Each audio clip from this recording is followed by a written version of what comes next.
Hello guys, welcome to my new blog. I hope कि आप सब बढ़िया होंगे और आप सभी के परिवार को माँ शिवरात्रि की हार्दिक शुभकामनाएं।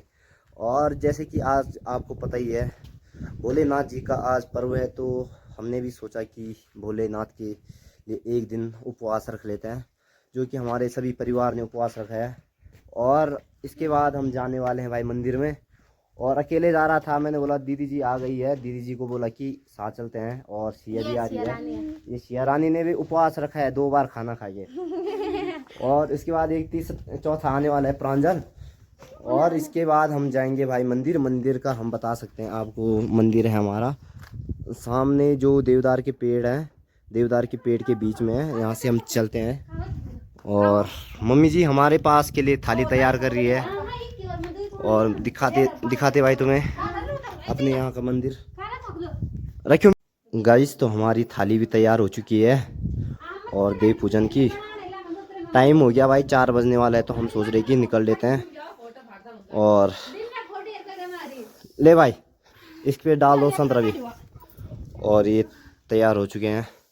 मम्मी जी तो सुबह सुबह जा रखी है, तो हम सोच रहे हैं कि बुढ़े आदमी को क्यों दौड़ाएं इतनी दूर।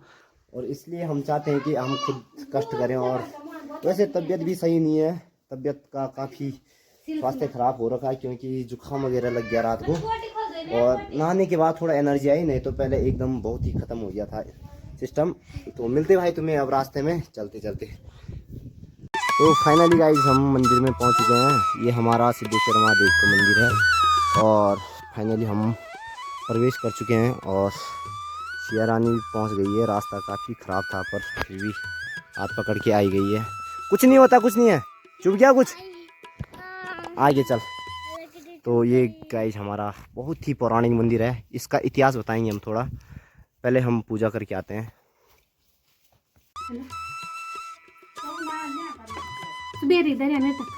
अरे माजी ना रहे क्यों लास्ट में प्रसाद अच्छा। तो हेलो दोस्तों, हमारी पूजा ख़त्म हो चुकी है। और यहाँ पे मैं आपके पास एक छोटी सी कहानी बताता हूँ, जो कि हमारे शिव भगवान को समर्पित हमारा सिद्धेश्वर महादेव है। और इसके पीछे की कहानी बताता हूँ, जो कि हमारे 2-4 पीढ़ी आगे से चली आ रही है।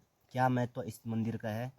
तो महत्व इस मंदिर का ऐसा है कि हमारे पूर्वज बताते थे, पहले यहाँ कुछ नहीं था, गांव भी नहीं था हमारा ऊपर। तो एक गांव था, 2-4 परिवार थे। और यहाँ पे मंदिर के सामने, यहाँ पे पहले मंदिर नहीं था, नॉर्मल पत्थर सा था शिवलिंग, जिसको आज के डेट में हम उसको वास्तविक शिवलिंग मानते हैं। और उस पत्थर का रहस्य ऐसा था कि पत्थर के पास महादेव की कृपा ऐसी थी कि सामने वाला गांव जो है, जो सामने गांव कपराड़ा है, एक कपराड़ा गांव सामने है। अब यहाँ हुई तो उस गांव का कोई आदमी था, और कोई परिवार से एक उनकी पालतू गाय थी, जो इस पालतू गाय इधर चरने को भेजी रहती थी दिन में। और चरते चरते उनका एक ऐसी बात समझ नहीं आई। गाय जब इधर चरने आती थी, यहाँ पे सामने जो हमारे आपको दिखा रखा है अंदर जो शिवलिंग है, उस पर खुद ही स्वयं ही गाय दूध देती थी। और घर जाते हुए गाय का दूध ख़त्म हो जाता था। तो जैसे ही गाय के मालिक को पता चला कि लगातार अभी नया नया बछड़ा हुआ है, गाय का दूध नहीं दे रही है, और जैसे ही उनको पता चला, शायद उन्हें थोड़ा बहुत शक हुआ कि गाय का दूध जा कहाँ रहा।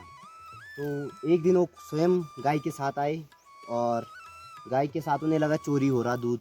तो गाय के साथ आए, तो गाय एक्चुअली में 4 बजे यहाँ पे सामने उस पत्थर के ऊपर दूध दे रही थी। जैसी मंदिर में वहाँ पत्थर में दूध स्वयं दे रही थी, तो मालिक को इतना समझ नहीं आया कि ये क्या दैवीय शक्ति है या कुछ है। तो उन्होंने आओ ना ताओ समझ के उन्होंने क्या किया कि अपने उनके पास जो जंगल में आते थे, तो उनके पास दरांती थी, नहीं कुल्हाड़ी थी, तो कुल्हाड़ी से उन्होंने प्रहार किया गाय के ऊपर। गुस्से में काबू खो बैठे और उन्होंने प्रहार किया, जो जबकि गाय पे पूरा निशाना था, बल्कि गाय का कुछ प्रभाव नहीं हुआ। गाय ने गर्दन साइड कर दी, और जो कुल्हाड़ी थी, कुल्हाड़ी लगी डायरेक्ट वो शिवलिंग में। जब ये कहानी पूरे इलाके में फैल गई, तो इस पे तब देवी देवताओं का प्रकोप हुआ, बातें हुई। और उस परिवार में कुछ अशुभ हो गया तुरंत ही। उसके बाद जब उन्होंने पूछा, हमारे यहाँ देवी देवता का कल्चर है, तो उन्होंने पूछा, तो इसका रहस्य ये था कि ये भगवान से समर्पित है। और उसके बाद क्षेत्रवासियों ने हमारे पूरे 10 की एरिया का ये पवित्र स्थल है जो भगवान शिव को समर्पित है। तो उसके बाद यहाँ मंदिर का आयोजन बनाया गया और उसके बाद पूरे क्षेत्रवासियों ने इस मंदिर को स्वरूप दिया है। और जो कि इस कहानी के यही कहानी है। और जुलाई महीने में, जिसको हम जुलाई महीने में यहाँ प्रतिवर्ष मेला लगता है, जो कि बहुत ही भव्य और दृश्य होता है।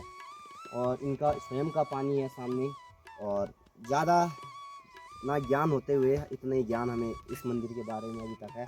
तो धन्यवाद साथियों, जो कि आपने हमारे इस पवित्र स्थल की कहानी सुनी है।